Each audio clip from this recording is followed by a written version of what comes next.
Welcome back to the Sharpest College Football Podcast. This is our MAC preview. This is BuckMetrics, as always, with Robert Martin. Robert, how are you tonight? Pretty good. Yeah, it's new week of previews. Our first one, we're recording this on Monday. Our first one went out today. I think we're going to start a schedule of Monday, Wednesday releases, so you will see this a week after we put this out. So if there's any breaking news or anything, you'll be like, oh, that happened like a week ago. But yeah, it's honestly, this has been great. The first two have gone really well. I'm excited for this one and our guest. Yes. Speaking of which, our guest, there we go. New to the podcast, Joshua, Twitter handle at Step on a Duck. Joshua, give everyone your background, please. Sure, guys. Thanks for having me on. Really appreciate it, and I'm thrilled to be here. I've been betting on college football since 2008. I've been real serious about it since 2012.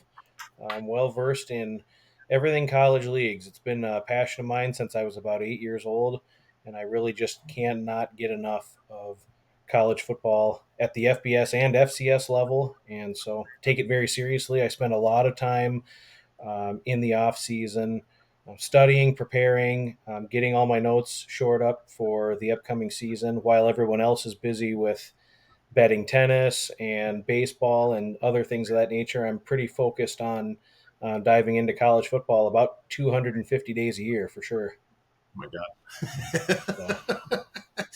If only you took this a little more seriously. And you did you tell me that you have a gig with Covers? Or explain that if you could. yeah, just real active on the forums. There's covers, there's capping the game, there's a few others that I'm just real active on with following of participants that we have real solid discussion on regarding not only week to week betting and finding line value in spots, but also futures, regular season wins. Some people do some Heisman stuff. It's a lot of fun to see a lot of the derivative markets and see where there can be value to be had. Okay. Do I detect a little bit of a Great Lakes accent there? Likely because I lived in South Dakota for 20 years before I moved my family to the beach. We live in North Carolina now, but I also spent a few years living in Canada, and I have Canadian roots in the Toronto area, and so spent a few years up there and frequent the area at least once a year. I don't know if you know this podcast is hostile to Canadians, so this might go poorly. Um, Yeah, that's my area. Robertson, I'm yeah. yeah. I'm just other side of the other side of Buffalo and the Canadian side, so in and around the GTA, Very Great cool. Lakes area. Yeah. Yeah, we got a college football Canuck. I love it. Yeah. Exactly. All right, and to clear up one more thing, your handle Yeah. definitely a reference to one of the greatest movies of all time. And again, anytime I bring up a movie, Robert just says, "I don't know what this is," and it makes me just feel even 20 years older than I am. Robert, any idea what movie this is? It looks vaguely familiar, but I don't. No, I don't remember. I don't think I saw this movie though. That's about the best we can expect out of about Robert and my references to movies. For those who don't know, Caddyshack, just an all-time great. Google. I'm sure there's a video. I just did a little screen grab here of did somebody step on a duck, and you're just already just an A player in my book just for that reference alone. Let alone 250 days a year on college football. Thank you. And with that in mind, we will get to the MAC. First of all, overview last year. We had a couple predictions we need to revisit. This was not our best conference. The upset that I picked in our MAC preview, I had Ball State over Toledo, and I probably missed by about 5 touchdowns on that. I don't know what I was thinking. Misplaced faith in Ball State. Speaking of misplaced faith, Robert actually said Akron over everyone. I don't know if I said that. Akron over someone. I think I don't remember. No. So yeah, not our finest moment. At least I got the easy part of the conference title game with Toledo. Toledo played, Miami champions last year. So I whiffed on that. I gotten burned by them the year before. So Robert, we got to do better this year. Yes, hopefully. Now, to be fair though, the MAC is probably one of the most up and down conferences, right? Massive swings from basically any week, right? So it's not the biggest issue. A lot of people struggle with the MAC, right? I don't think anybody really knows who's going to win the MAC in any given year. That's one of the reasons why it's so fun. Yeah, agree. All right, here's our glossary. I refer to a lot of different metrics throughout the pod, so you might just want to pause here, do a screenshot, save it to your favorite document or workbook or whatever, and refer back to this. And with that, here's my simple overview of the MAC. I think this might just come down to one team and maybe two can throw the ball. And I might be really underthinking this, which is very unusual for me, but this might be a one horse race in this conference. But as Robert said, you never know in the MAC. So looking at the conference as a whole, they got rid of the Eastern and Western divisions from last year. Lost a couple of key quarterbacks. Curtis Warwick from Ohio went to Nebraska. DeQuan Finn went to Baylor to try to save Dave Aranda's job. Godspeed on that. As usual, the MAC was an enormous Ryan loser. They only picked up, look at this, they picked up so little yardage through the portal compared to what they lost from last year. The only one here that really made any kind of dent is Western Michigan, which is interesting. We'll get to that a little bit later. I also refer to this conference as the worker bees of the college football ecosystem, and I'll explain that in a moment. Joshua's smiling like he gets the reference. All right, so team previews. I'm just doing these in orders in terms of who I want to talk about the most first, then we'll just go down from there. So Miami of Ohio, the Redhawks, last year's champions, only 3 losses, and really call all these really forgivable. At Miami of Florida versus Toledo, who they then beat in the conference title game. And they lost at home against App State, who I'm not wild about, but as still a good team and a good conference. Going to my point about the only team that can pass the ball, they have the top returning quarterback in the MAC by almost 40 apex points. Let's just go back a couple slides here real quick. This is basically the apex of the returning quarterbacks. You can see here is Brett Gabbert. Here is the new kid for Toledo. And everybody else, it is grim to quite grim. So you've just got one position, the most important position. You've just got an absolute standout here at Miami. And they're the defending champion. Now, what's the concern? Gabbert's only started 12 games the last 2 seasons. Backing them seems as much if you're going to back them to be champions or go over their total wins. Seems as much a bet just on Gabbert staying healthy as anything else, which has not really been a winning bet the last 2 seasons in terms of his health. Other thing that concerns me a little bit is you've got 2.5 games of good luck last season. It's in red because that means it's primed to regress. Although when you have an outstanding quarterback, seems positive correlated with luck. So maybe he can just hold it again this year. Pretty big loss in the receiving core. Gage, I don't know if you say this name, Larvidane, 63rd in Ryan last season. He was a transfer from an SCS program, I believe, last year. Pretty much their best receiver last year.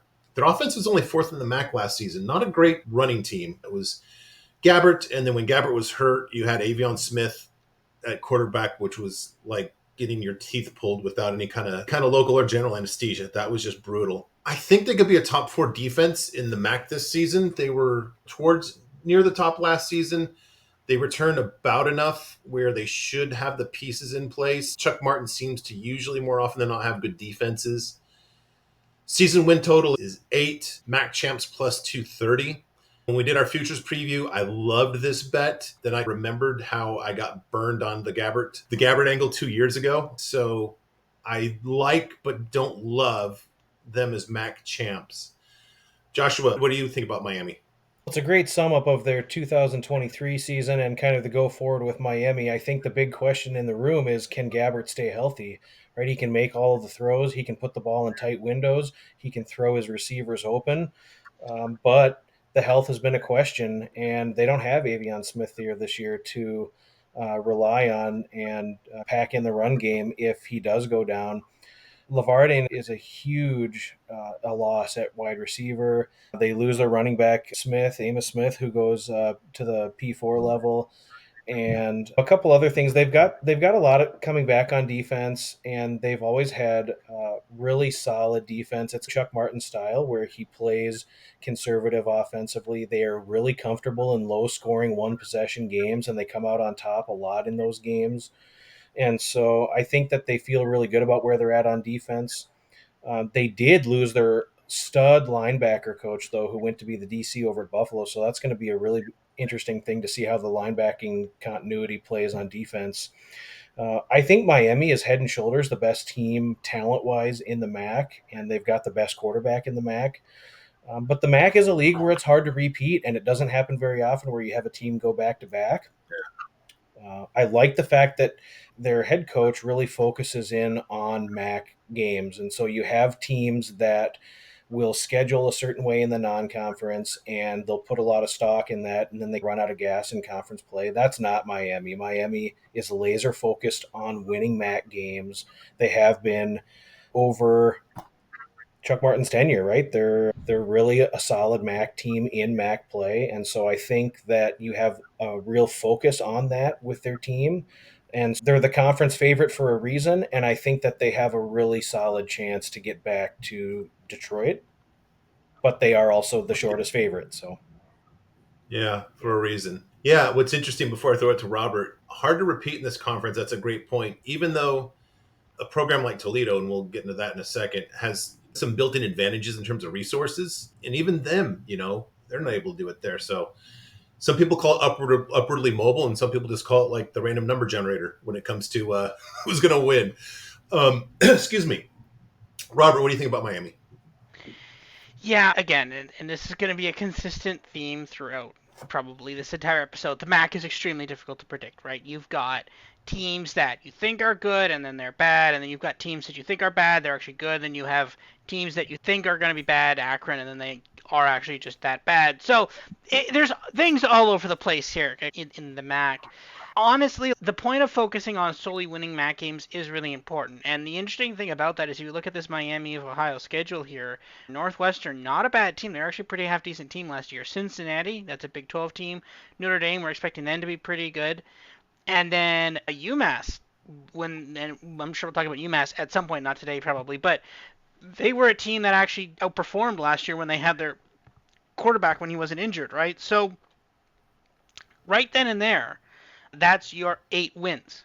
There's your eight right there, right? Basically, if you win every single other game but lose those 4 games, then that's 8-4 already.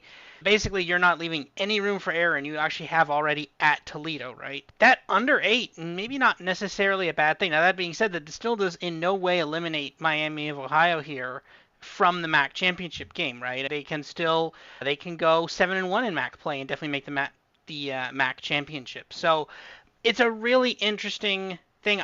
It's so hard to predict for some of these teams. A lot of returning starters on the O line. I like that. A lot of returning starters for quarterback, like returning starter, obviously Gabbert, but injury concern, of course.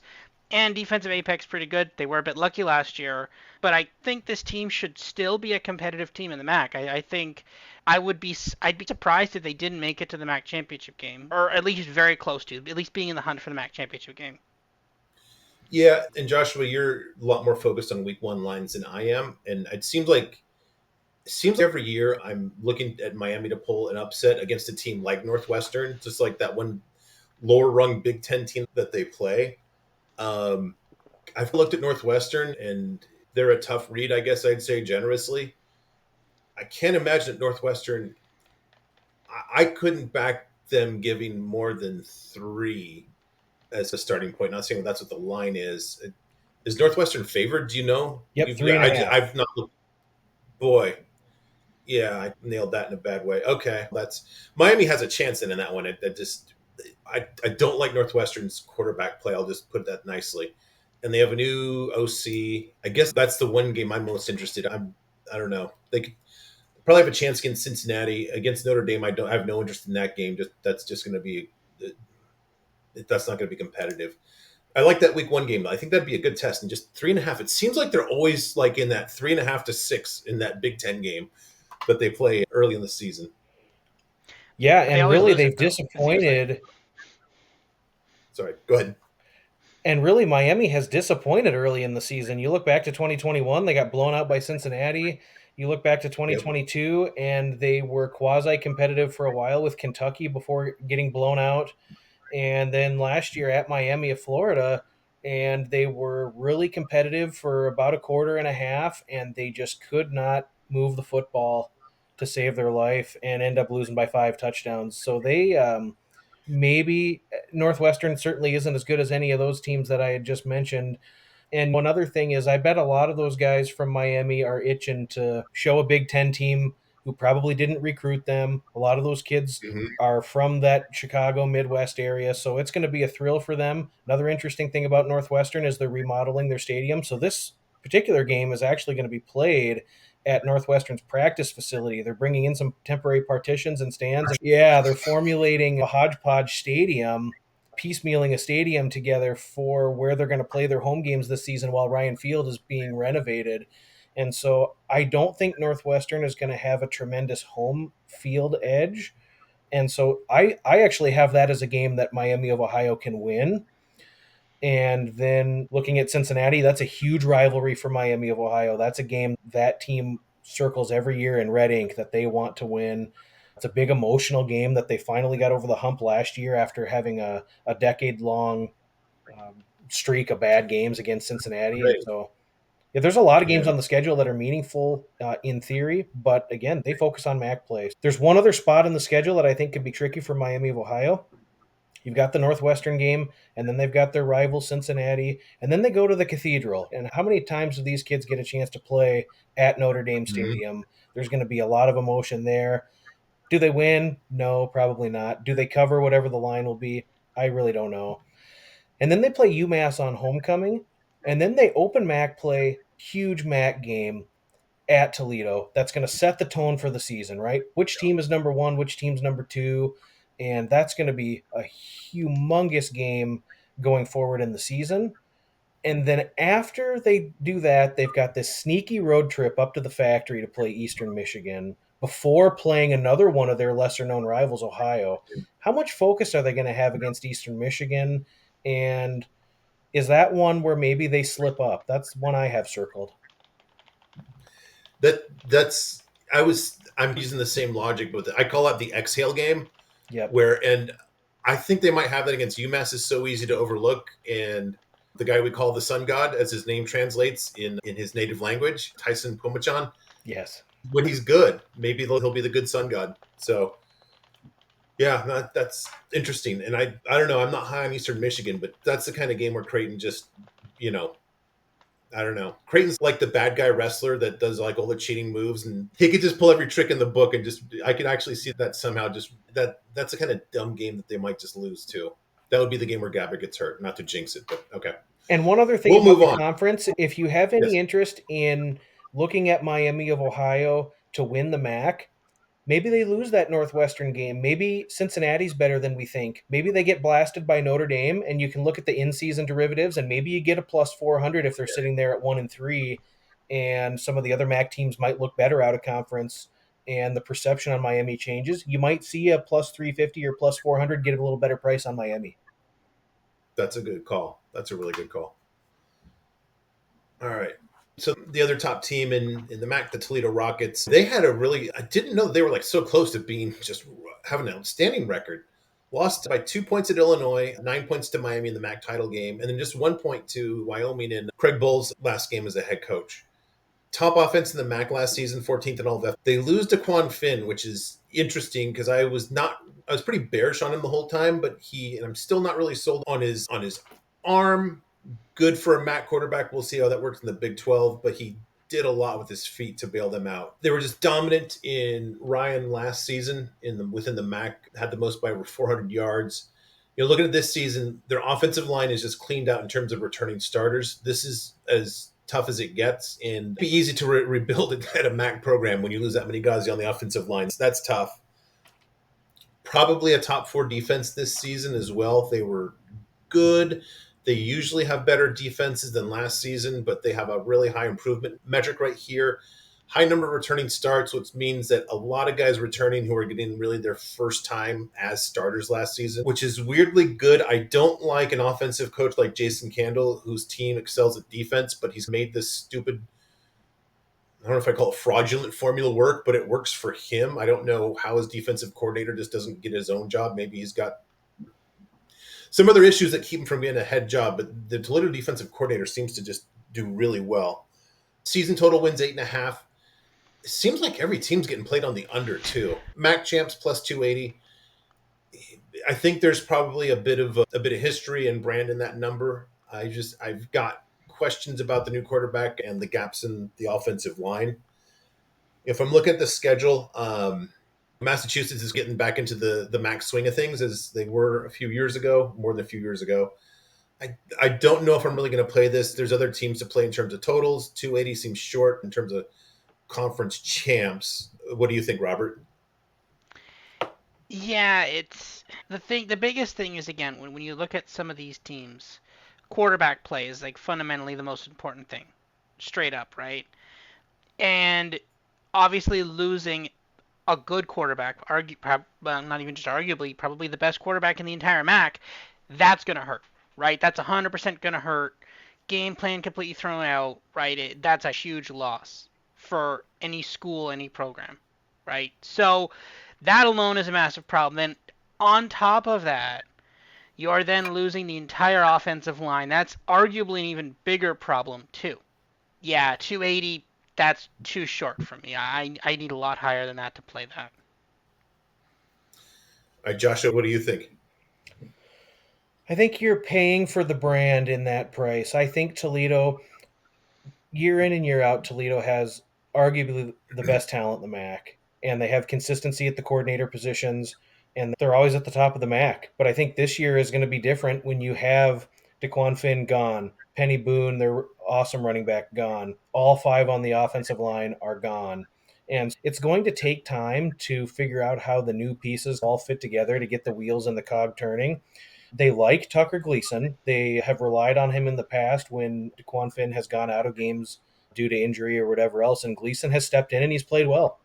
In fact, Jason Candle said it at Mac Media Days that their whole team has full confidence in him day one. So it'll be interesting to see how that goes.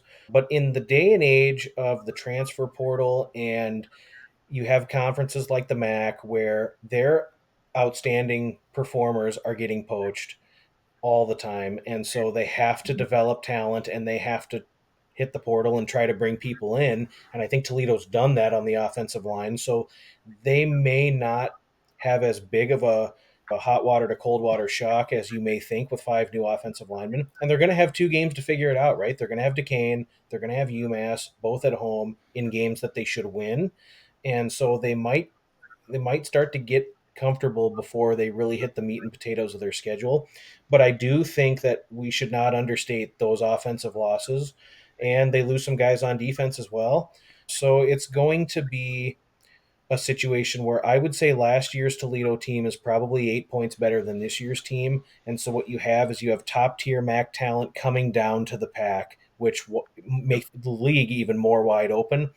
And at this particular price with Toledo, I would pass. And I think you'll find when we dive into the schedule, there's a lot of tricky spots where they could trip up. And that's a thing we've seen with Toledo in the past with Jason Candle is you've Yep. got games that they have lost when they've been 2 or 3 touchdown favorites and you look up in the middle of the third quarter and they're down by 10. And Yeah. they always seem to have a stinker in their season where it's like, what in the world are they messing around with this team for? So You bring up a great point. I am very glad you mentioned that about Jason Candle. I have constantly maintained, even before we did this pod and on this pod, that Candle is like sneakily really overrated. I think a tell if somebody really knows the G5 is if they say Jason Campbell should get a P5 job. I think at that point I know that this person doesn't know G5 ball. Again, he just fails my first test of his background is on the offense, and basically every year, what's the strength of Toledo? It's their defense. It now he's made it work, like I said, but just I don't want to call it a house of cards, but I just don't see it as sustainable. Thank you for bringing up that point. He fits fine in the MAC, but that's about it. And I'll put it this way: if I had Chuck Martin at Toledo and Jason Candle at Miami, I think Toledo would have undone that whole nobody repeats in this conference stat. Fair enough. yeah, and I think the coaching trend with Candle, you look at the talent that Toledo's had in the MAC year in and year out since 2016 when he took over. He's won one MAC title, but he probably should have won 3, 4 MAC titles minimum. Yes. And Yes. Yeah. they, when you look at those spots in games that he loses, once is a coincidence, twice is a trend, 3 times it's a problem. And it's been their problem in games that Yeah. they either have no business losing or when it really counts and you have to count on a win, Toledo just, I mean, it's once in 10 years. Yeah, I'm not as high on Jason Candle as other people could be. And yeah, I think he's You're topping so out for nice. As much as the dopes are, I'll say it for you. Okay. All right. Oh, here we go. I'm ready to arm wrestle over this one. I know we're gonna have a disagreement here. The Bowling Green Falcons. There's some very important context needed here. When Scott Loeffler decided to, for some reason, just shackle himself to the horrible Brian Van Gorder, that team was just awful. 3-14. And honestly, I was joking for a while. So, gee, all you need to do is just to hire a horrible defensive coordinator and fire him, and you're going to get back to 500. They've been actually sneakily good since they let Brian Van Gorder go. And really on the defensive side of the ball, too, especially. The offense the last 3 seasons is tread water, which I'm not really high on since Loeffler's a offensive guy. I think he actually played quarterback for Michigan. Does that sound right? that's where he played college football, was at Michigan. Yeah, okay. Here's I think where Josh and I are going to start to part ways here. Connor Bazelak, I just can't see it. 65 apex in career starts number 30 to 40. By that point, I think you're a finished product as a college quarterback. I can't back the guy. Now they actually had a good season last season, but I don't know. It's not like they were exceptionally lucky. They had less than one game of good luck last season. Second best defense in the MAC, probably, I think, this season. I do want to point out, like I said, the worker bees. This is exactly what a worker bee schedule looks like. You get two big checks for getting your face pounded in back-to-back weeks here. This is just brutal. And what do you do with it? You bring it to the lesser fortunate in the college football ecosystem, and you're giving a nice check to Fordham just to fund their football. This is why I love the MAC. They embody this as most of any conference. These kids just get their faces just crushed by these big programs, and they are really just the lifeblood of the sport from the top to the bottom. That's why I just have a soft spot in my heart for MAC guys. Um, Again, you've got big action on the under here, under 6.5. MAC champs plus 700. I just I don't know, Joshua. You feel differently. You just tell me how's the path for Bowling Green to succeed here with Connor Bazelak at quarterback. They return a ton of production, right? You look at a lot of these MAC teams that have been just buried by the portal. Bowling Green really hasn't, right? I think that they return a bulk of what their returning production was last year. They have an NFL caliber tight end in Harold Fannin. He's a guy who comes out of the backfield. He's a great blocking tight end. He can pass receive, and he's a guy who's a matchup nightmare in the MAC. And a name to watch that's a sneaky good player and a guy who very likely could get drafted is Harold Fannin, and he is just an absolute stud. I like Bazelak. I think he needs to improve on not turning the ball over. But if we look into kind of how they played last year against some of their more higher competition, I mean, they lost by 10 at Liberty, and they were -5 in turnovers. And they spotted Liberty 24-0, and they rallied the troops, and they had a chance at the end there to get really back into that game. And then it was 7-6 late in the second quarter at Michigan, and Bowling Green had intercepted J.J. McCarthy 3 times. Bazelak actually got hurt, and their backup quarterback, Camden Orth, came in. And if you just look at the stats, I think Orth had 102 yards passing, and over a course of a whole game, that wasn't a lot, but he played about 3 drives and just torched Michigan's secondary. Now they ended up losing by 25, but that was a really competitive game until about 2 minutes left in the first half. And then you talk about the big check game that Bowling Green seems to play every year. Last year, that worked out really well for them. They were plus 21 against Georgia Tech, and they won on the field by 11, and it was no fluke. They That's right. beat the pants off of Georgia Tech. Then they proceeded to follow it up with a 0-27 loss at Miami of Ohio. There is some variance in Bowling Green. I'm certainly not willing to say that Bowling Green is the clear cut team, but I'm high on Bowling Green. I think that their continuity on offense and defense and what they bring back is really crucial. And I think that the schedule sets up pretty well for them to be right there. When you look at a plus 700 or plus 800 in this league from possibly the third best team talent wise in the MAC, a lot of their road games are winnable. When you have at Northern Illinois, at Kent, Yep. at Central Michigan, those games are all winnable. You've got Akron Definitely. at home. You catch Toledo at home. And Toledo against Bowling Green, that's the I-75 rivalry. That's a big rival for both those schools. And while Toledo has owned the rivalry and has much better talent in the past 4 or 5 years than Bowling Green, those games are always really close. And there's really no better testament to that than last year's game where Bowling Green was up by 3 touchdowns, blew the game. They were hosting Toledo. They lost by 1 point. And there's been years where Bowling Green has been 21-point underdogs and won the game on the field. I don't think that Toledo game is out of reach. And it really could come down to their season finale at Miami of Ohio.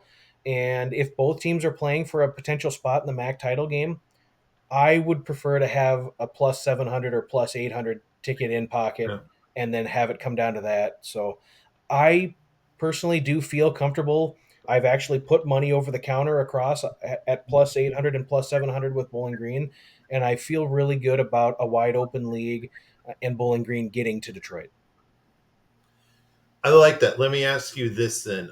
To be honest with you, I just overlooked. You've got a very experienced offensive line here that had. It looks like a lot of guys getting their first like serious starting time last season too. So they should be improved. So I don't know. In fairness, just once I see Connor Bay's like, I just moved on from the offense. Maybe at my own detriment. But the game against Toledo at home, how many points would you need to take Bowling Green? Would you, if you're getting 7.5, would you back them? I think I would. I think that's a spot that I actually have circled where, depending on how things shake out earlier in the season and where those teams are at, Bowling Green, that's a max effort game, empty the tank and go for it game. It's one of those two spots where they are going to have to get over the hump if they're going to get over the hump. And I think that Leffler realizes that it's been such a slow build, right? They were bad his first couple of years. The administration hung with him and put their vote of confidence in him when they extended his contract. And they went from 4-8 to 6-7 to last year 7-6. And this is that next logical step in the progression for Bowling Green.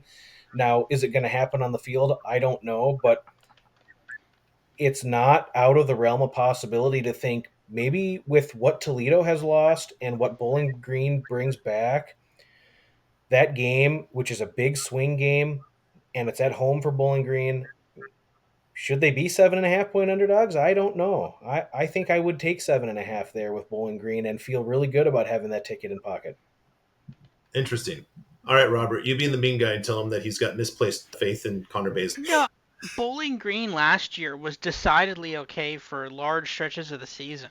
There was a lot of times when I found myself liking Bowling Green in a lot of these games. I'll take a plus 3.5, a plus 7.5, etc. Right? I do not have confidence in Connor Bazelak, but at the same time, I don't hate. Sometimes this team, you have a good defense. Sometimes that's enough in the MAC, right? He is still struggling. Um, the 65 apex in career starts 30 to 40 is really not good. But you get a point where, okay, maybe at some point this guy will be able to, it's not a kid anymore, it's a guy, this guy will finally be able to actually play college football, right? And actually be okay. Again, not like Caleb Williams level or anything like that, but okay, just okay, average quarterback. And then if you clean that up, then you've got a great O line, you've got a good defense. Those are the pieces you need. If there's a sneaky team in the MAC, I think it's Bowling Green. I don't love it, but if it's like, oh, this team's going well, but they're doing well this year, but they got Bowling Green up next, that's a little concerning. Yeah, and I guess too, I've said that I see him having one of the top four offense or defenses in the MAC. So that means that you only have to face three since you are one of them. Maybe they can just, yeah, I could see them game managing their way around it. Actually, you've painted a picture where I'm interested to see what if Camden North actually gets more snaps than we anticipate. That actually would be something really interesting. I actually hope that happens. I like Camden North. They used him in power packages last year. He was actually their number 3 rusher, and he threw the ball really well when he got when he played. And yeah, I agree with those sentiments wholeheartedly about Camden North too. I think he is very serviceable backup, and they have some special power packages for him to do some fun things on offense. So let's see more of that. Okay, interesting. Boy, I'm sneakily interested in this team. I don't know if I can bet 700, even a plus 700, but you make a good point about if they're in contention. I have them third here because I have them towards the top. Going back to kind of those high moments, didn't they? I might be misremembering, but 2 years ago, didn't they beat Marshall right after Marshall had won at Notre Dame? Or am I confused? Nope, that's exactly how it played out. Notre Dame was about Yeah, plus 21 or plus 22 at Notre Dame. They yeah. won a low scoring game, which caused Notre Dame to start 0 and 2. And I think maybe they started 0 and 3 that season at the end of it. And then Marshall has to double back to Bowling Green and didn't go well. One other thing I'll Interesting. say about Yeah, Bowling Green as well, from a regular season win total standpoint, is I recommend everybody shop around, right? The best way that you can improve as a sports bettor is to shop around, have multiple books, get the best number, and you'll find, especially in the regular season win markets, that you can have some variance on team wins by yeah. half a win. And I actually value half a win at about 70 cents or so. And so if you are able to find 6.5, might be shaded under, might be heavily shaded under actually, but if you could find an over 6 flat at minus 130, I've got Bowling Green favored in 8 games this season, so I think if you could find an over 6 flat, you could feel pretty confident about that. Yeah, I was about to say, with how much money's on the under here, just if you're going over, you're going to get a nice price on that.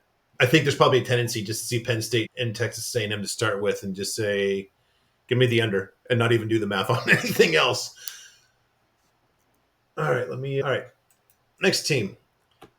I bring this up because I pride myself on being ruthlessly objective, and I just am saying I cannot be ruthlessly objective about Western Michigan because I love Lance Taylor because he follows me, and it's just as simple as that. He's my guy. So, Coach, love you. Good luck this season. Let's talk about your team. Second season under Lance Taylor, 4-8, which they Robert, you might remember in the 22 season, we had a lot of laughs at basically the state of their quarterback room. I will just give you the name. Can't remember his first name. The last name Sapolek, who was a really bad quarterback. And Western Michigan introduced us to the whole Bourget family of various incarnations in the MAC and at Arizona State. I was really honestly sad the first time I saw a clip of Lance Taylor addressing Western Michigan in the spring, and I was like, that fun was over. This guy actually gets it. He has. I like the way he spoke to his team, and this is before I thought he still had a long rebuild ahead of him. But man, he just got it. Sometimes you can just see the nonverbals tell the story more than the verbals, and just I like this guy. And then he follows me. Maybe he just sensed it. Maybe just elite attracts elite, as they say. I love what I saw in the first season under them. Their team apex was horrible. Like I said, they were about the worst quarterback room in the country in 22. Increased their apex production by over 30 points in one season. He increased their offensive rating. This is nuts, by 8 points in one season. And we're in the MAC here. It's not like Western Michigan is like a rich portal program. He, he's doing it with Hayden Wolf, who was not my favorite guy at ODU. Sneakily, he's actually the third highest rated returning MAC quarterback this season. I talk myself, the more I go through this, I'm talking myself into this team. They have more than 110, they have more than 100%, 110% specifically of last year's Ryan this year. They're the only team, like I said, when we were looking at the overview. They brought in more Ryan than they lost to graduation. They brought in through the portal. These are just the signs I love, love, love when you've got a good guy and you can just see passing, progress, one loss, progress, offensive rating, progress, talent, progress. I love this. Now, it's frustrating is that they have 7 road games this season. They have just the most worker bee of worker bee schedules here. You're playing at Wisconsin and at Ohio State, and then you chip off a piece to Bethune Cookman for them showing up. I cannot wait. I cannot wait for it's week 5. It's game 4, but it's week 5 at Marshall. Last season, I really was on the Charles Huff as a fraud bandwagon, and I think this could expose, just blow that wide open. I love the pieces here. I love that matchup. I'm not wild about playing at a Sun Belt venue, but that makes it even sweeter if they do it. This is awesome. They missed both Toledo and Miami of Ohio. If you take the bottom six teams based on the futures to win the conference, they catch all six of those teams too. The schedule is just a giant gift. The under is somehow getting shaded pretty heavily, under 6.5. I think, again, like we talked about with Bowling Green, I think people are looking at Wisconsin and Ohio State both on the road and saying, not happening next. The bottom six, I just, I'm going to have them favored by probably, if not a touchdown, almost a touchdown against the bottom six. That means they have to basically win versus Bethune Cookman and or at Marshall. I can see it happening. You probably disagree with me, Joshua. You probably like Bowling Green. That's on the road. I think you'll admit that's going to be like a sneaky, feisty game, probably.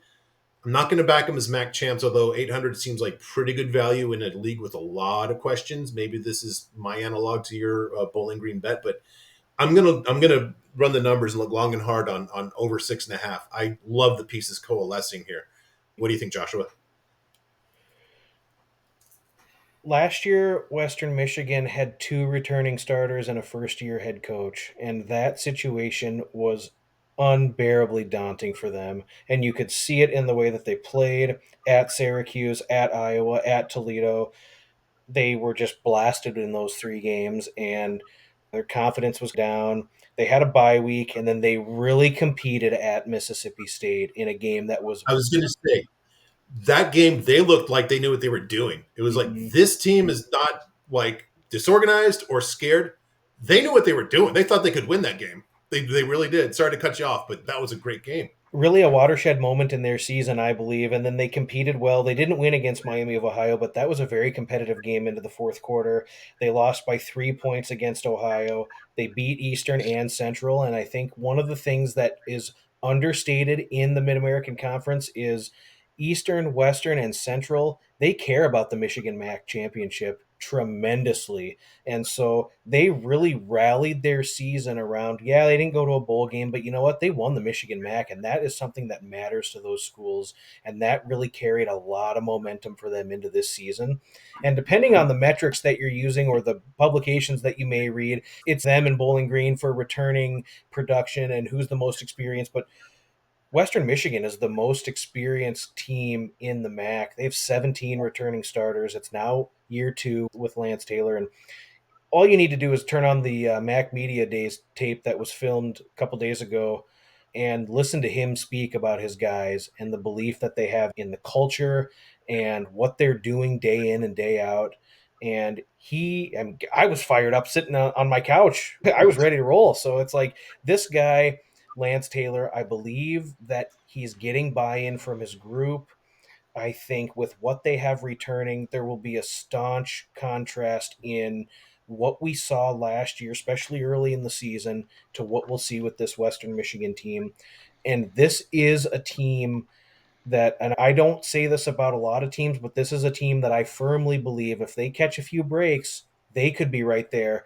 There's a couple people who must agree with me because they were plus 1,000 to win the MAC, and that's come down to about plus 800 now. But I would want a Western Michigan to win the conference in pocket in late November.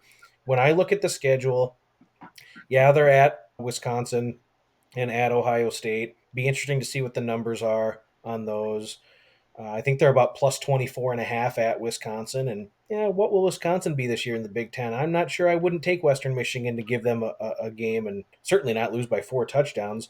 Ohio State, you collect a check, you get out of there healthy, and then golly, you look up and down the schedule at the remaining teams that they Mm. have, and there's a Yeah. lot of winnable games, right? That Marshall game will be a coin flip game. They'll be hosting Akron at Buffalo. They can win. Kent State, Northern Illinois is a coin flip game where maybe that's a 2 or 3 point spread either way. Certainly not unwinnable. At BG, same thing, right? That could be them and BG are the surprise teams, and that could be one of those games that really gets those teams jockeying in for position. And I like this team to get to a bowl game this year. I think that especially when you look at how they end their season, right? And if they're Yeah. 4-6 and they're not only fighting for bowl eligibility, but they want to defend the Michigan MAC title, and that those games against Central and Eastern are really important to that school. I don't know. I think this is a team that's certainly trending up, and a big believer in what Lance Taylor is doing.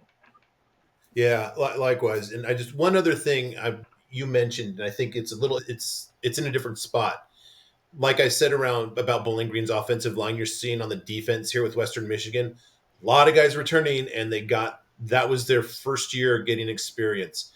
Defense was really the problem here last season, and I'm not a real intangibles guy unless I get punched in the face with it, and it's so good here I'm getting punched in the face with it. So, Robert, are you going to join the love fest here for Lance Yeah, Taylor? I actually will. This is a team that was not the greatest last year, but they definitely improved. And the thing is, again, having a good quarterback, right? We're saying Beaslak wasn't great, Aiden Wolf wasn't great, but he's returning. Some expected maybe growth there.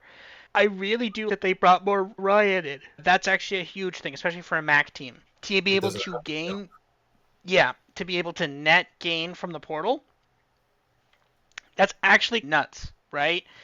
Yeah, there's another interesting point there. They missed both Toledo and Miami of Ohio, and they catch all the bottom six, right? If you're looking at basically they catch the bottom six teams in the MAC, they're over under a 6.5. All you need to do is just flip one more, or you have to flip Bethune Cookman, which is an FCS team, or Marshall, which could not be good as well. I kind of like the over 6.5, and to be honest, again, in the MAC, you're just looking for a team that can win it, right? Any given, I guess in this case, Saturday, right? I don't hate Western Michigan. I think they are a team that could potentially do this, right? Through the MAC, the odds on Toledo and I think Miami of Ohio are too short. I think you want something that's a bit higher, and I think maybe something like Western Michigan. But again, it's also interesting because their first two games are Wisconsin and Ohio State, right? They're playing two Big Ten teams, right? So they can get annihilated in those first two games. But guess what? It doesn't matter because their season's just beginning, right? No, I really like that over 6.5. I like the over 6.5, and maybe if you get a really good price on MAC Championship, maybe you throw something on that as well. Couple, Yeah, I think, but I was going to say a couple other things to note. They have really a solid interior offensive line. Their returning center and guard play is going to be really elite this year in the MAC.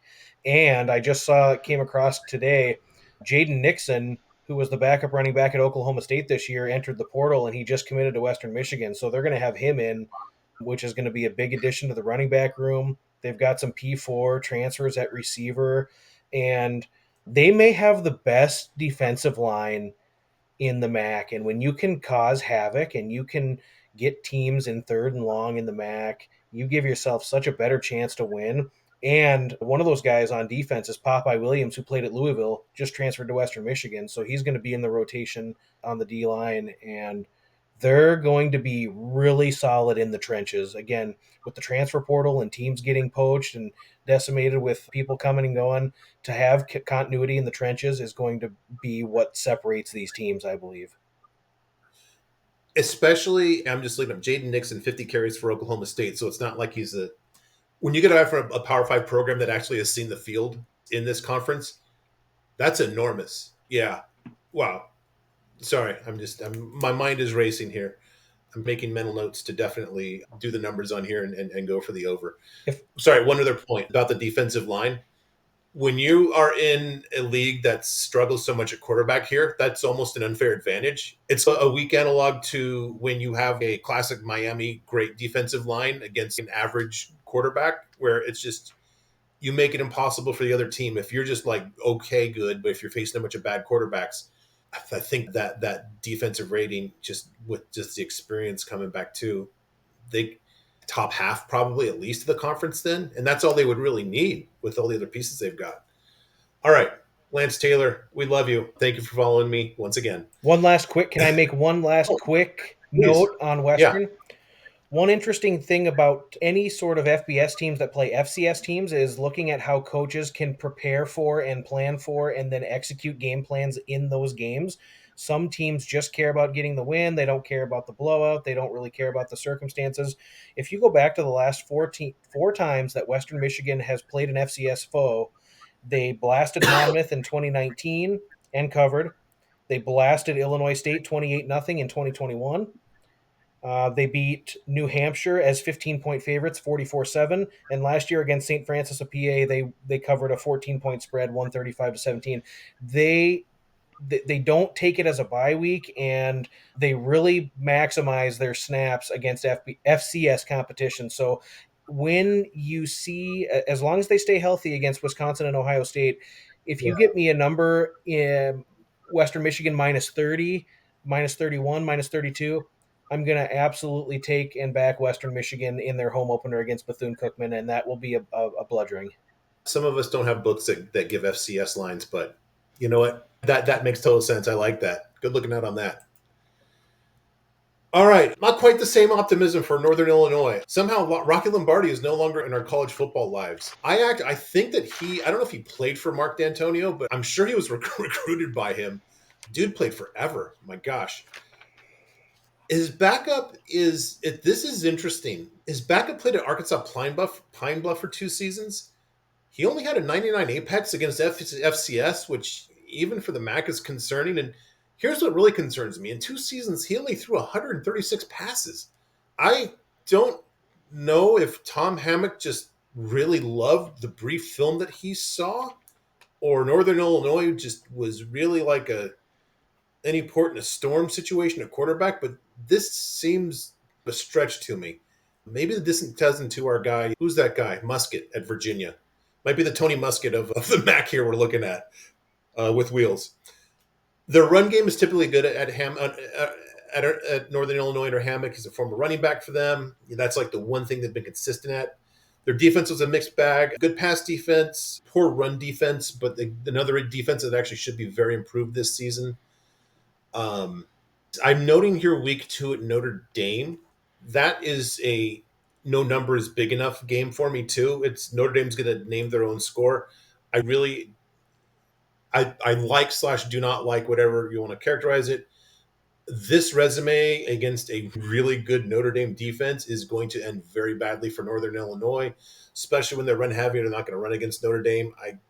Do you have any kind of, not that you would done a look ahead on that one, Joshua, but since you're a more point spread guy than I am at this point, do you know what that line is? I haven't seen a book release a game of the year line on that, but I've got a couple sets of power ratings and should be around 33 and a half. Yeah, I was going to say, I was thinking like yesterday, if I can get less than 38, they're just not going to score. Just literally, I can't see it. And weirdly, this is like the one team who's taking over money on their season total wins at 6.5. They've got a little bit of an easier schedule here. Again, a lot of the work will be between Notre Dame and NC State and giving a piece off to Western Illinois. Again, another team that's playing Massachusetts. If I look here, they play Miami, they play Toledo, they play Western Michigan. So it's not like they're skipping any of the tougher teams. I'm a little confused by the money that's over here. Maybe we're just all ahead of the curve, where I would definitely take Western Michigan at higher odds than Northern to win the MAC. And other than that week 2 at Notre Dame, if I can give less than 38, 38 and a half, I'm just wait and see with this team. What about you, Robert? Yeah, that quarterback is very concerning. Really concerning. Yeah, we're going to run the ball a lot, but you can only run the ball so much, right? And you're going to really put all that on an FCS quarterback who apparently is really 136 career pass attempts is insane in 2 years. Unless he was out for injury, which is even more concerning, to be honest. That's Army or Navy or Air Force quarterback level. That's really concerning. Games for Dylan Gabriel, basically, right? Yeah. Yeah, it's just a couple of games. No, that's very concerning. Again, the thing is, and you look at the MAC, all these teams are at about 6.5. There's a couple that are at 8 win totals. Again, it shows you how close. The books have really no idea here. And if you feel you have an idea on the MAC, a really strong idea, you should probably bet that, or just, I don't know, right? It's a really hard league to cap. I'm going to go just under. I really don't like that quarterback, and I feel like they've been doing really well for a couple of years. I feel like this could now be maybe a regression year for them.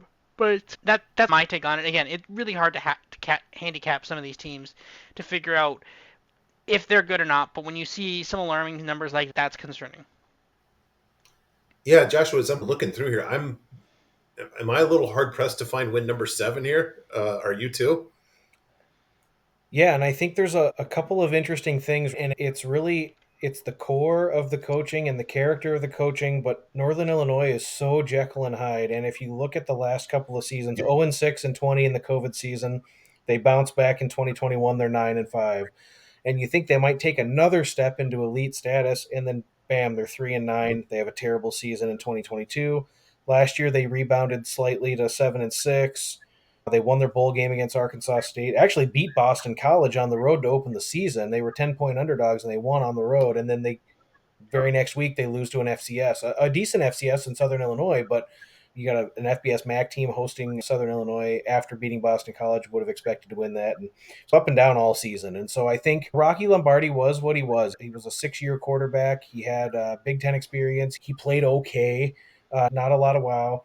With Northern Illinois, they're easy to game plan against because they want to run the ball between the tackles and then play action off of that. And I think that maybe that scheme switches this year. They have a new offensive coordinator, Wesley Bashaner, who coached at the University of South Dakota and then was a D3 head coach at some D3 school in Wisconsin. If it's not the University of Wisconsin, they're all D3 over there. But so they bring in a new offensive coordinator. They're going to probably do some different stuff on offense than what we're used to seeing out of Northern Illinois and Thomas Hammock coach teams. But they're just so Jekyll and Hyde. I think they should blast Western Illinois, which is a bad FCS program who's switching conferences from the Missouri Valley to the Ohio Valley Conference, and they should blast that team. But if you look at MAC play at Bowling Green, at Western, at Miami of Ohio, host Toledo, it's a tough slate. It's a tough MAC slate, and they're going to get blasted by Notre Dame. They're going to get blasted by North Carolina State. I think this is a 5-win team, honestly. I would not bet on this team to win the Mid American Conference. I did last year in a losing bet. I had them at 22-1 to win the MAC, and the game that really their season came down at the end. Looking back, they were at Toledo and they lost by 2 in a game that they had a chance to win, and that could have changed the trajectory of their season, but it didn't go that way. This is a team that I really don't have any interest in playing to win the MAC. And I don't really have any interest in betting their regular season win over. I think this is a 5-win team. The only thing that you said that I would disagree with, however, though, is I have no problem backing Northern Illinois at Notre Dame, and here's why. Really? I do. Northern Illinois recruits Chicago, and they have underrated recruits from Chicago that have a chip on their shoulder, and you get a group of guys together that can rally. And Thomas Hammock has rallied the troops. They're a great dog. They're 5-1 last couple of years as an away dog. They're a terrible home favorite. They're 1-9 ATS the last 2 years as a home favorite, but they're 5-1 against the number as an away dog.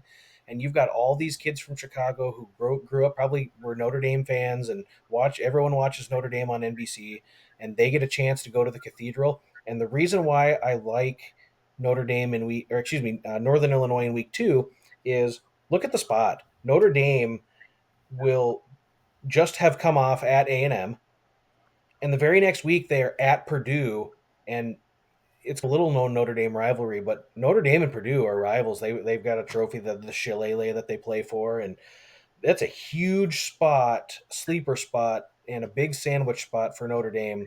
I would have no problem backing Northern Illinois at plus 38 if that's what you were thinking. I would certainly take Northern Illinois there, but broad brush painting on their season, I don't really have a lot of interest with the new offensive coordinator. I think that there's going to be some growing pains there. I'm not really overall excited about this team. I might be in touch with you just to take out the 10% vig if if we're on the other sides of a fair trade there.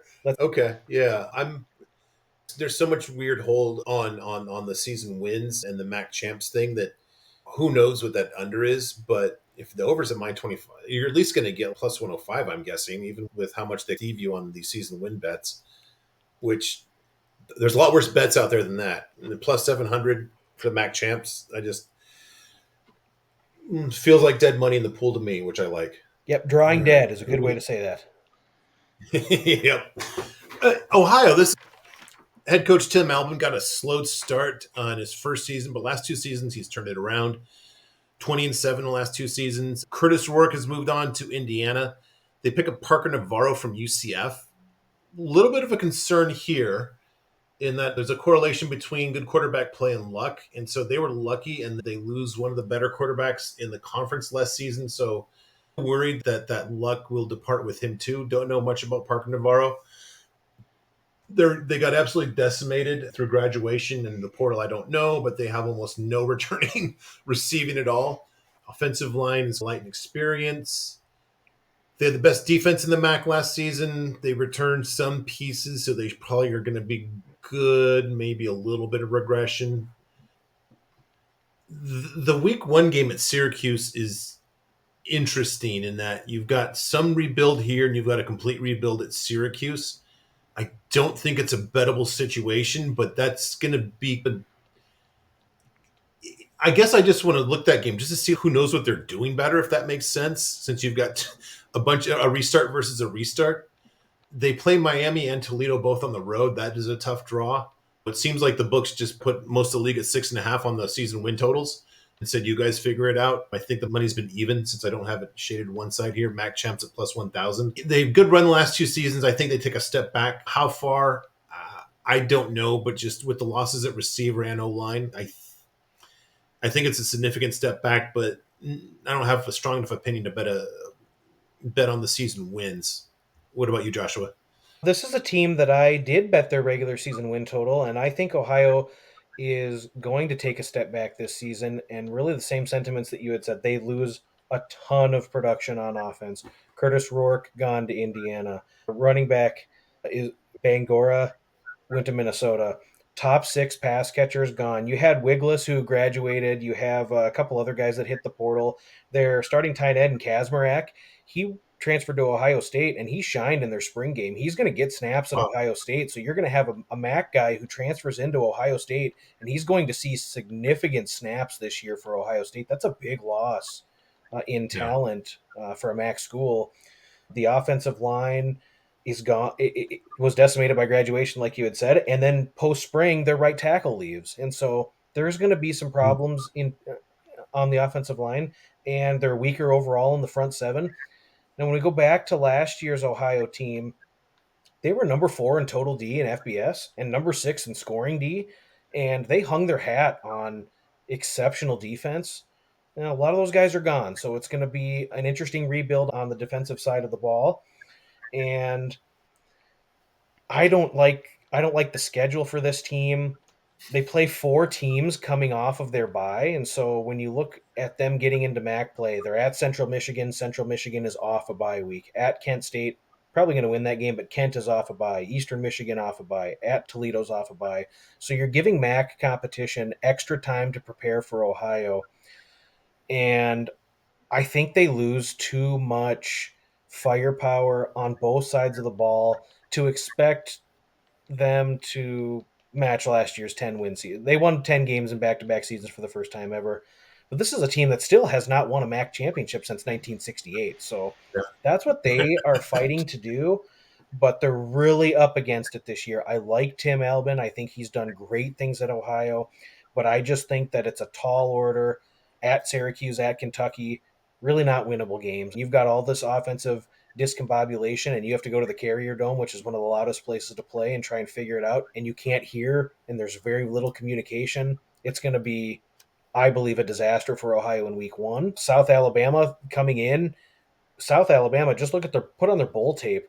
They are much, much better than what their record showed last year. And for whatever reason, they couldn't put it together. But they blasted Oklahoma State, won their bowl game really big. South Alabama's a good team. Morgan State they'll win, but at Kentucky, at Central, at Miami of Ohio, I think that there's just too much lost. The schedule is tough in MAC play, so I would actually recommend taking under 6.5 for the regular season win.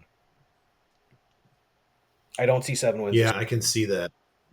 Yeah, finding that seventh win is you got to get creative. You agree on that, Robert? Yeah, this team definitely seems to take a kind of, I feel it's got to take a step back, right? Curtis Rourke, for some reason, went to Indiana. I'm not completely sure why he went to Indiana. I thought they had better options in the transfer portal, but regardless, he's gone though. That was the glue, I think, in many ways that was holding the offense together. Look at that offensive Ryan. just absolute decimation.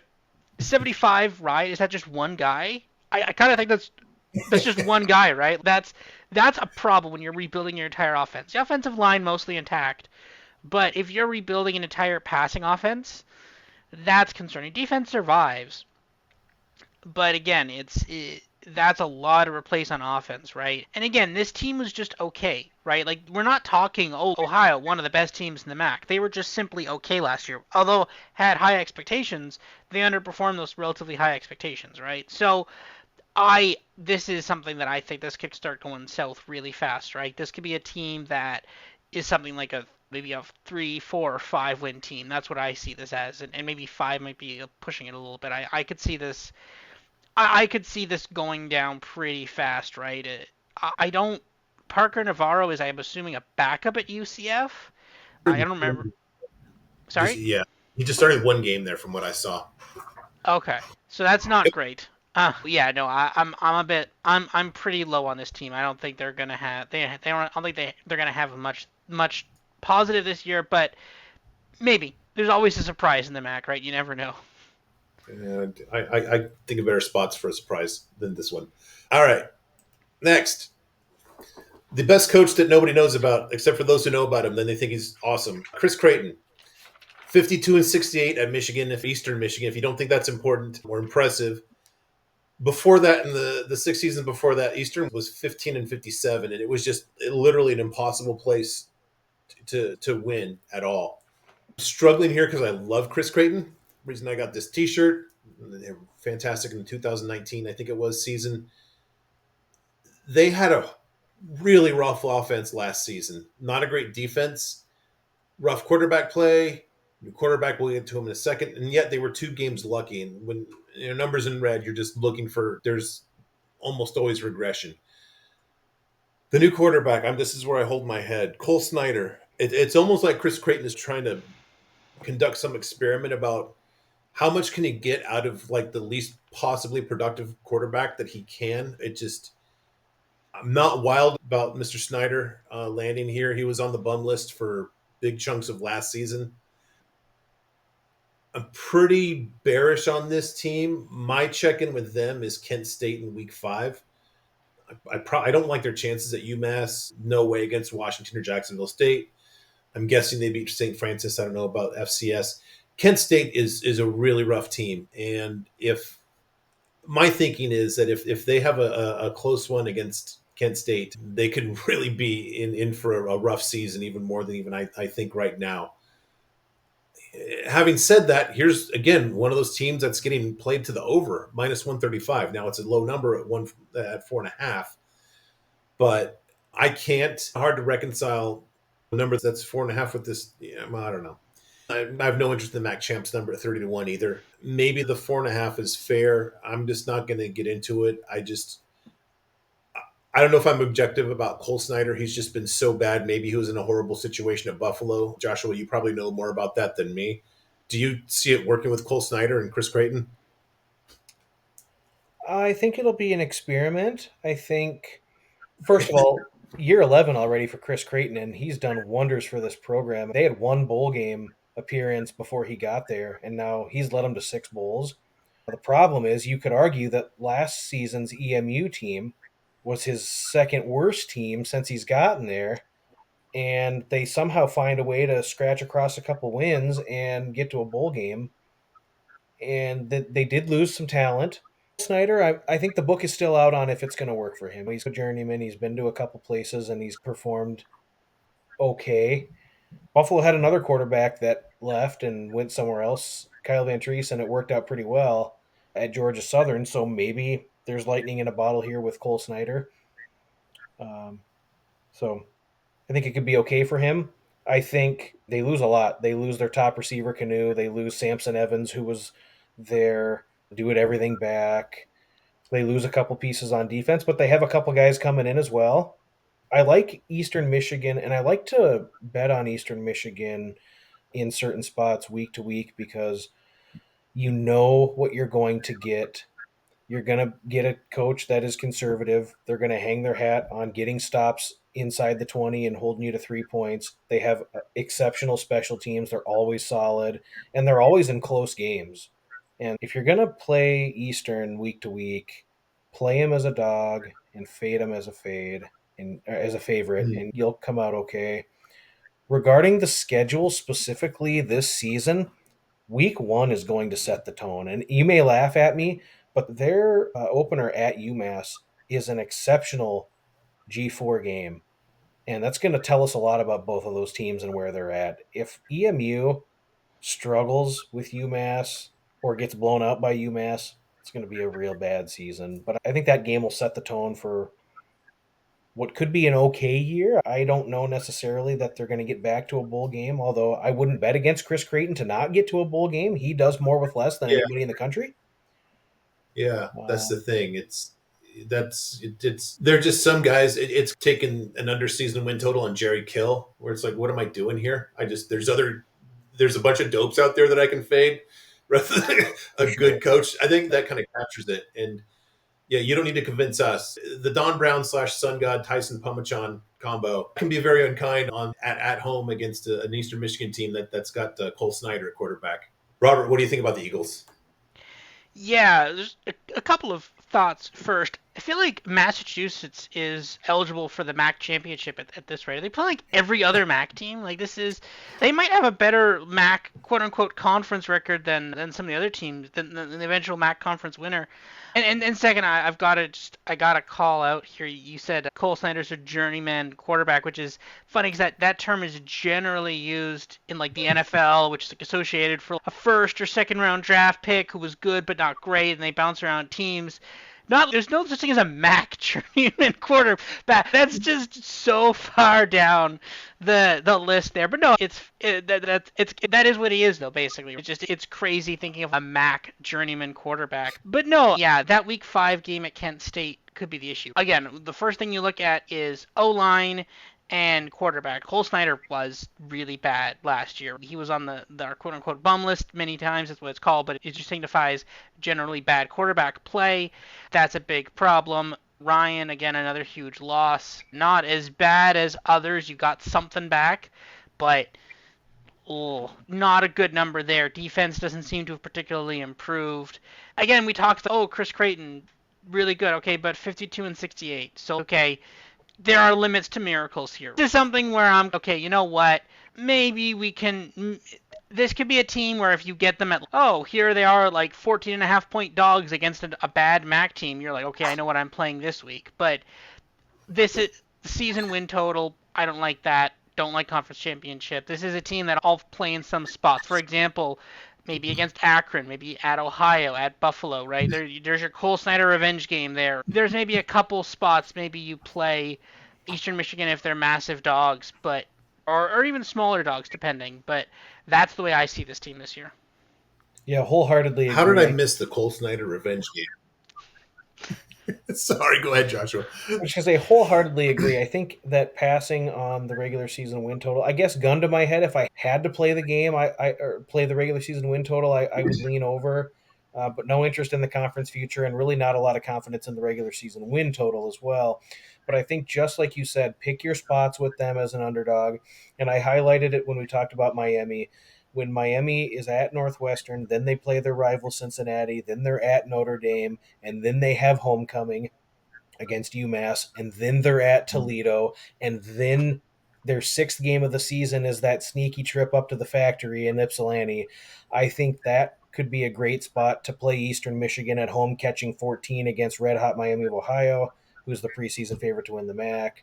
And then I think there'll be a couple other spots for Eastern where there's some spots where they could slip in and win a game they shouldn't, or just play really solid football against the number. But not a lot of confidence that they're going to do great things in this league this particular season. Now, Chris Creighton will prove it year in and year out going forward, but this particular year, I think they take a step back from what they did last year. Yeah, last point on them, just to that point. It feels like a rebuilding year, and I don't know if I'd want Cole Snyder. I'd almost just want to go with a younger guy that you can just take your lumps with in this year and just be a lot better next season. Defense is going to be really bad for I Michigan. don't have a lot. Yeah. Don't have a lot here. There are just a couple of really interesting points on Central Michigan. Taking a step back the last two seasons, going 9-15. Good offense last season, somehow third rated. I guess good by MAC standards. The quarterback play was bad, but that's been a theme in the MAC last season if you're not one of the top teams.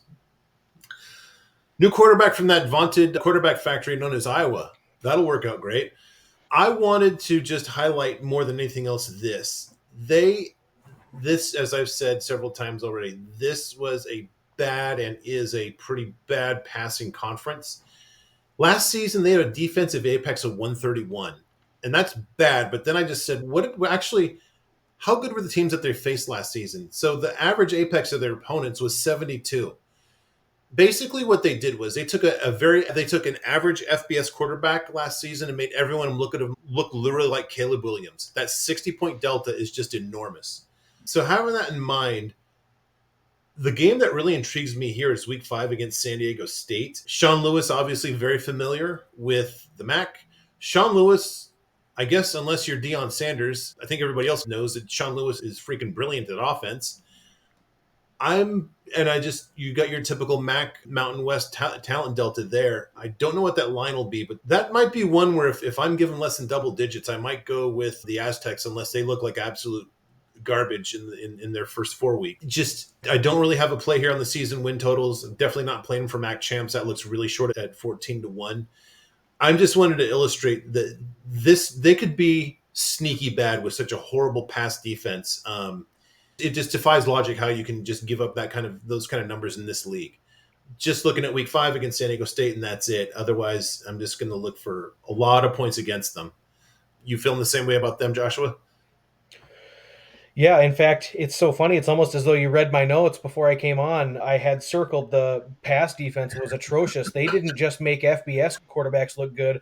They allowed New Hampshire's quarterback to throw for 500 passing yards against them. It was insane that they could not stop the pass all season long. It was really sad to see. And there were some rumblings at CMU that McElwain was considering hanging it up. So I don't know how much longer that Yeah. he may necessarily want to continue to do the things that he has to do with the change in landscape, with the constant recruiting outside of the area and within his own locker room, having to recruit guys to stay there and not get poached or go for the NIL money or whatever else. And so there's something off with this team.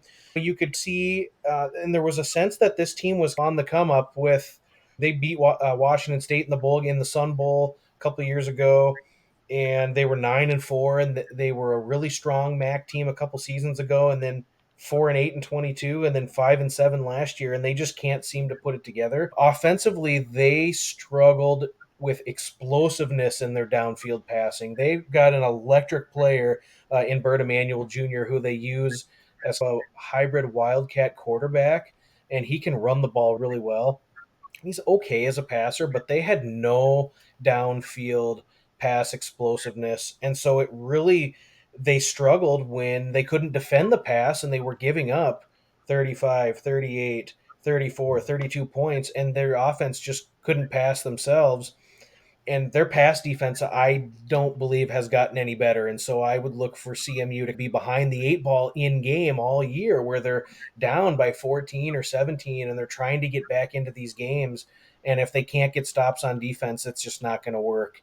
That spot that you circled with San Diego State, it's a long trip for the Aztecs, and Sean Lewis is bringing his Aztec fast, used to be the Flash fast with Kent State.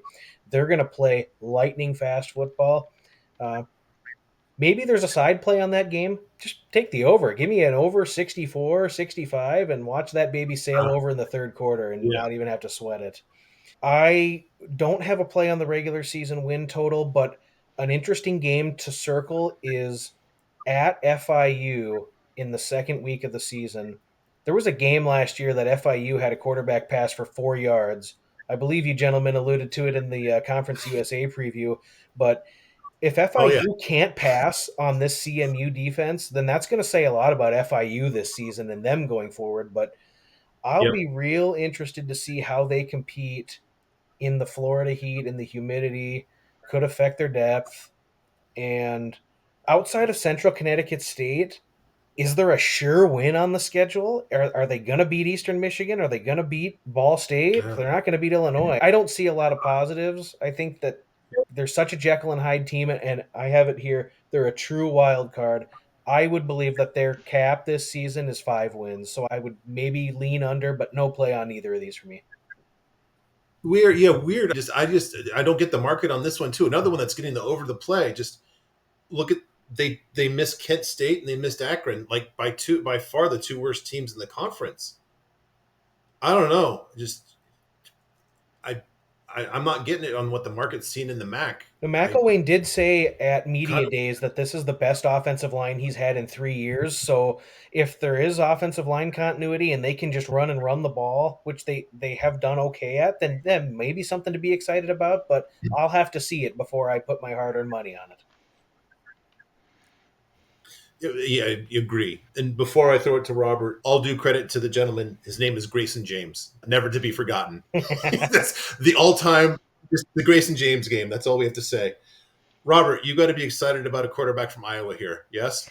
Yeah, it is really hard for me to get behind a quarterback that Kirk Ferentz said this is a good quarterback. I want this quarterback on my team. That's concerning, just straight up. If someone has his endorsement, I don't want to bet money on that person.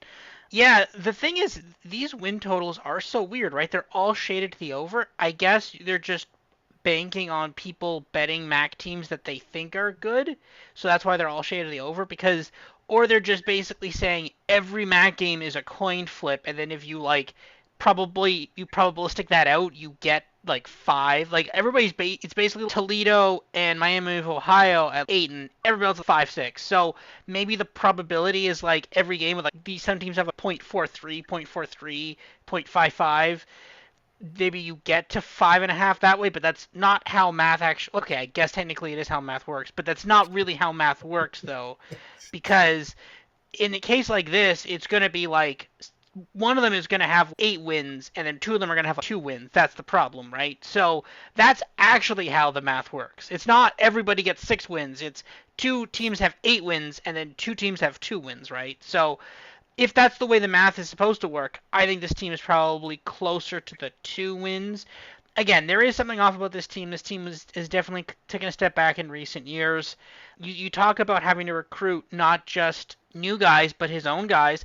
Seem to do a pretty good job of that on offense, right? Down only 81 Ryan, but then just decimated on defense, right? And obviously the quarterback position. So it's really hard to see some of these MAC teams rising up, right? I think what you have to do for some of these, you just have to. I think for a lot of these teams, you could just bet the unders on them. If you're getting plus 110, plus 120 on all these, which minus 140, you should be getting at least plus 110, I'd assume. If you just bet the under on 5 of them and 3 of them cash, then you're making money, right? That's my guess. My guess is that all of them are okay, but like some of them are going to be bad, right? So that's my guess.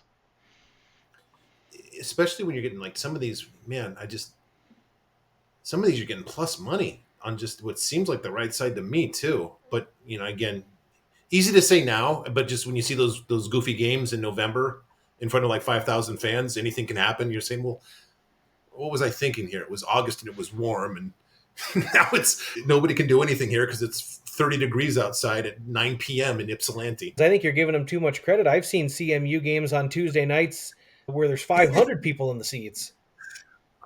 I'm trying to pump up my sport here, okay? All right. So that's the final team we're going to go into any kind of depth. I've just got one graphic here for the rest of the MAC. We'll just do each 1 minute on each of these schools here. Lot of red. Yeah, how's this for a lot of red? Exactly. How's this for a loaded statement?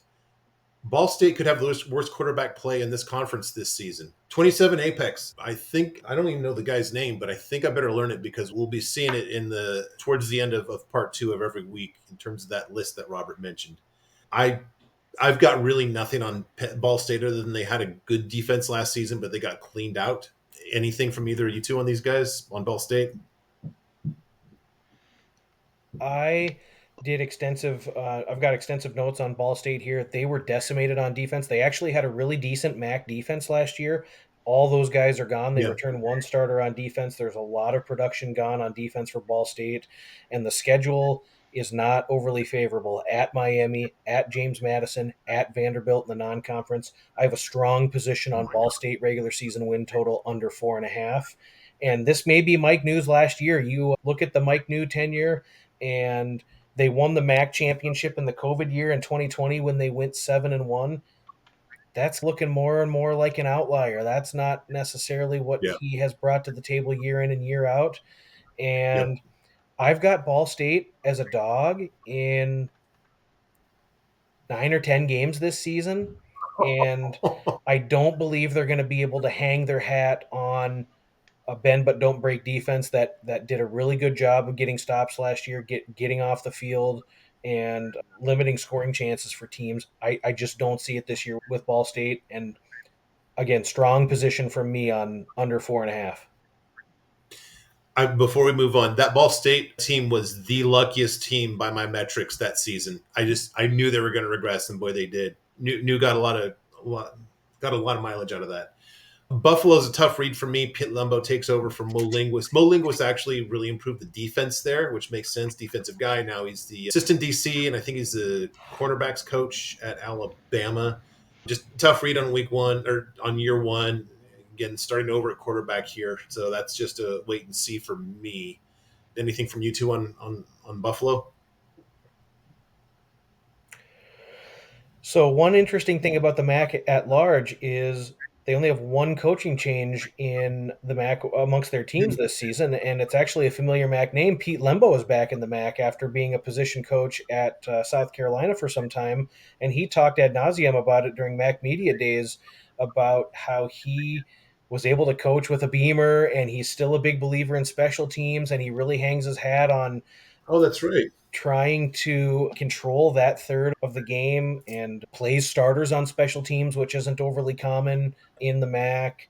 And I think it could take some time for Pete Lembo, and I think that there's not a lot to love about this particular uh, Buffalo team. What's interesting in my notes, Buffalo is still in a deciding phase with their quarterback. They're deciding between 4 or 5 quarterbacks. Now, the old adage is if you have 2 quarterbacks on your team, you really don't have one. 4 or 5, yeah, you don't have one. And Yeah.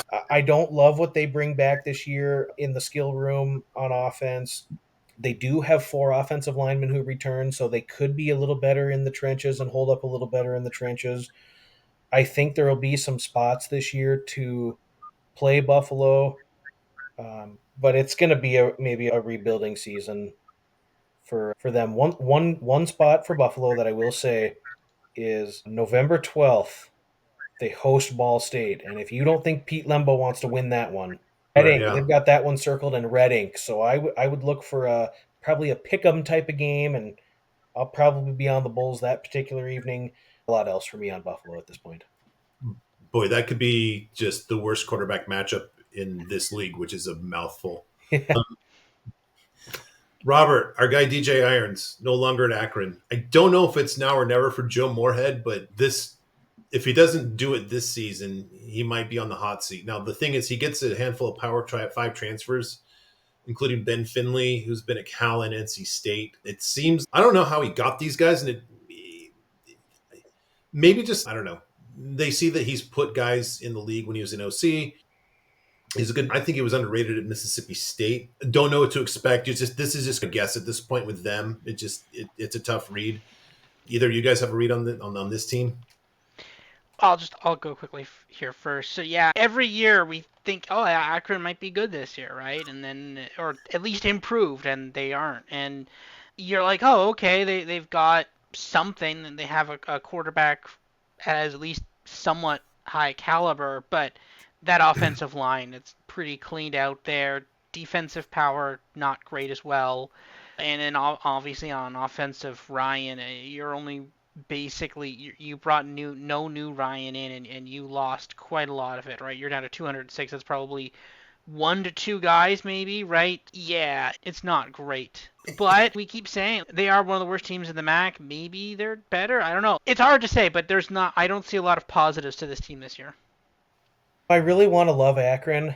And they were so close last year. They lost in 4 overtimes to Indiana. They lost in overtime to Buffalo. They lost in double overtime against Eastern Michigan. They were very competitive against Temple, CMU, and Ohio. They actually led Ohio 14-3 at the half. They outgained Miami of Ohio and out first down Miami. They were much more competitive despite the record book. And you are what you are, right? 2-10 is what they've been the last 3 seasons. And so this year, the schedule is really tough out of conference. And what's the ceiling for Akron? 5-7, which doesn't get it done.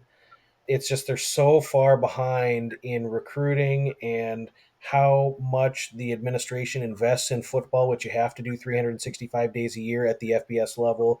And so Moorhead made an emphasis in the MAC Media Days to talk about how the offensive line has been an extreme focus. They've restructured their strength and conditioning program and their nutrition and a lot of the coach speak. Maybe everyone says that, but I think they're trying to do the right things. And you saw flashes of Akron being much more competitive in games week in and week out last season. Um, it's hard to think that they're going to make a bowl game. They play a really tough MAC slate. They have a murderer's row out of conference. They're catching 50 at Ohio State in week one. 50 points is what they're getting at Ohio State. And then they've got at Rutgers and at South Carolina. So it's going to be really tough, I Oh my! think, for Akron to improve much. I would pass on the regular season win total. I don't even, 100 to 1 to win the MAC. I'm not interested. A spot for them, though, could be September 28th at Ohio. After they get blasted by all the Power Five teams, if they can stay healthy, I think that they could really lean on their Mm. defense and do enough. They should be catching about 11 and a half, and I would play Akron in that week 5 matchup at Ohio. And not a great, but at least a proven P5 quarterback in Ben Finley. So it's not like a guy who threw 100 passes at Pine Bluff. Got a different dynamic there. And they're really excited about their running back too, Jordan Simmons, who comes in from Michigan State. They love that guy. They think he's really Hmm. explosive and really someone they Yeah, so. yeah. It was just you don't see a lot of G5 or P5 guys coming into this conference. So that can be maybe a huge advantage. Um, Kent State. The only thing I have to say is they are a worse version of the Central Michigan defense, and hey, they don't even have any good offense. And guess what? They play at Pitt, at Tennessee, and at Penn State. Um, there's three. Just there is no number big enough games for me. You talked about Akron catching 50 at Ohio State. God, Kent State at Tennessee could just be just gruesome. Just don't show this to kids. Kent, when we get to my first set of metrics in week 5, there's always one squad that just makes light bend. I actually had Sam Houston predicted to score negative points. They were so bad in the first 4 weeks. And I think we might see the defensive inverse of that, where another team might just be getting triple digits by my model. Once we get to week 5, it could be the worst team in all of FBS this season. You feeling that, Joshua? They could have a historically bad defense. You mentioned how bad they were on defense last year, and now they lose both their starting corners. They might be okay on the D line, but their back seven is going to be really a problem for them. And when you have an offense that can't score and can't sustain possession of the ball and they can't stay on the field, can't convert third down, it really games can get out of hand quickly for Kent State. We saw that a lot last year where it's 21 nothing in the middle of the first quarter and there's nothing to draw Yep. from, and it's really sad to watch how far they've fallen from when Sean Lewis was there. And even the administration before that was at least quasi competitive. But this particular go around for Kenny Burns, he's really up against it. They don't really have a lot to love coming back on defense. Offense, they have to show improvement. They have to be able to convert on third down. They've got to be able to run the ball. They like this quarterback Ulatowski that played last year, and I think he's going to be the guy who gets the call. But their best player is their kicker, Andrew Glass, who was all MAC, second team all MAC because Miami of Ohio's kicker won the Lou Groza and then transferred to Alabama. But 3 points won't get it done in any of their games this year. I have them an underdog in 11 contests. Robert, you interested in back in the flashes against Tennessee? No. Um, that might be their best offense they play all year. Pitt, watch Pitt do some weird, stupid Pitt thing. Ignore that one, but Penn State or Tennessee, that's gonna be. Those are both teams that are like definitely in play for the college football playoff, right? And you're putting them up against arguably the worst team in college football, with the exception of our Kennesaw State Owls. Oh, yeah. Oh, Yeah, geez. Soon I forget. I fell out of love with my Owls already. that's this is gonna be like they'll be like. I mean, they'll never. This is what bowls should be for. They're like, okay, let's put the worst two teams against each other, see what happens. Yes. That's what a bowl like. That's what a bowl game should be. But no, we're gonna play like two mediocre teams that don't want that had disappointing seasons and they're gonna play off against each other. No, give the people what they want. The People's Bowl. But no, it's yeah. This could be look across that. It's a lot of red. Okay, a little bit of survives on the O line, lose a lot on defense. You lose a lot of your receiving yards. Your Ryan not good at all. And again, even then, you're not a particularly good running team either, and you lose some of that as well. It's not looking good for the Flashes. No, no. Yeah, I when I they feel play at good. Tennessee, I would need 59.5 to even consider playing the Flashes. It's just you could not set Yeah. that line high enough because No, no. it could be 49 nothing at half and I was Tennessee is about to say rotating. that could be the halftime score. You've got a new quarterback that needs to get his reps, and it's I don't. Tennessee doesn't have a first gear. They play the whole game in third and fourth gear. Yeah, that could get gruesome. Vicious, Um, yes. yeah, I'm really beside myself that I just threw aside Kennesaw State though. All right, I need to regroup here. All right, 3 questions for the Mac. Who is the first current Mac coach that's going to get a Power 5 head coaching job? I will go first because I'm just in love with the guy and just say Lance Taylor, Western Michigan. Great signs in year one. I'm feeling it. Robert? Yeah, I'll go with that too. I don't have a better pick. I don't particularly have a better pick. Yeah, if you're looking at people who are probably on the best trajectory, I'd say yeah. Joshua? Yeah, I had him and another guy circled, and when I was going through this question, you look at a guy like Jim McElwain who's already done it, and then you look at guys like Chris Creighton and Chuck Martin who are really content in their Mac homes, and they really don't get a lot of desire to go leave what they've built. And so I think that both those guys are really anchored in. And I wouldn't pick Jason Candle. No one else wants to either. He's right where he should be.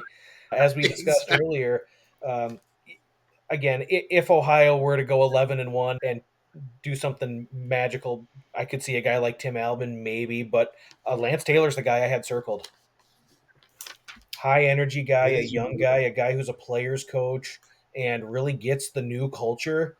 And when you can connect with recruits and connect with your locker room and really get people, that PJ Fleck deal where he had all those guys rallying around row the boat, I think that goes a long way in addition to X's and O's and hiring a staff. Lance Taylor. Did you say the PJ Fleck that isn't hated by everybody outside of his locker room? Is that what you mean? He's not hated by people in his locker room. True. Yeah. I think Lance Taylor might just be a little more popular just across the Yeah. conference, I'm guessing. All right. One upset, and it doesn't have to be a conference game, just involving a team in this conference. Joshua, I'll let you go first here.